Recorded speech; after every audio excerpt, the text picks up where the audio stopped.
Hey folks, this is Kim. Welcome to livemorenow.net. Stay tuned to learn how we saved over $2,000 a year just by cutting the cord.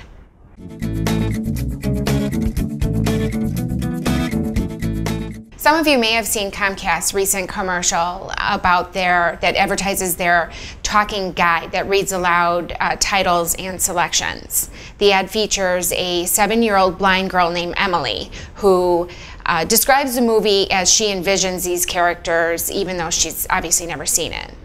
Now, this ad with the voice of Robert Redford was very cleverly released during the Oscars, which is also known as the Super Bowl for women. It is a feel-good product, and I hope for some people it helps. But is it actually worth the cost?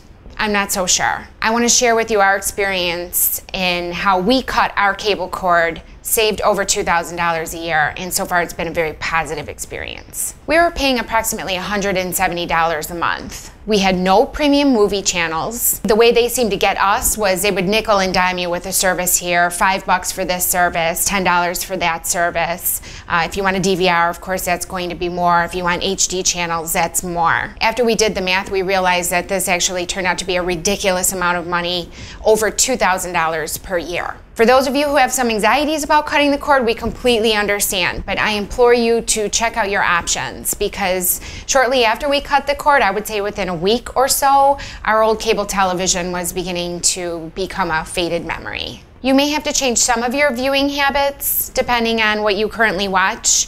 If you have one favorite show that you are afraid of losing, I'd ask yourself, is it really worth $2,000 per year? Not to mention, if you do a little bit of homework, you might find other options for catching that favorite show. To get started, you're going to have to look into getting an antenna for your local networks, ABC, NBC, Fox, etc.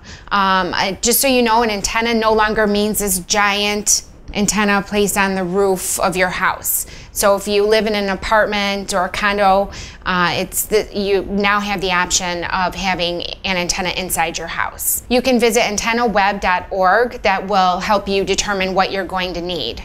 For those of you who want some more technical details, I've included a link to a podcast that we've done on this topic, which is included in a blog post on my website at livemorenow.net. Now, this TV is free, folks, and I have to say the HD quality is better than what we had with our cable television. Now, if you like binge watching, Netflix is definitely for you. They have some awesome original series out, House of Cards, Orange is the New Black, to name a few. And when they release a new season, they release all the episodes all at once. So you're free to watch it as you see fit. For us, that usually means a long weekend, hunker down, especially if it's cold outside or rainy. So just to do the math, we had a one-time charge for 2 antennas that totaled around $100. That's going to vary based on your needs.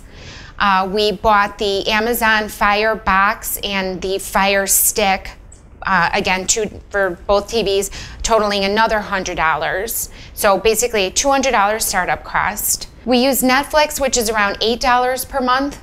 We also have an Amazon Prime membership, which we've used for a couple years now for a lot of online shopping, but it also has the added bonus of the Amazon Prime TV, which translates into about another $8 a month. So at this point, we're spending about $16 a month on our television. After that $200 startup cost, this translates into almost a 90% savings. So I ask you, despite the emotional, heart-tugging commercials, after you do a little bit of your homework, is the cost really worth it?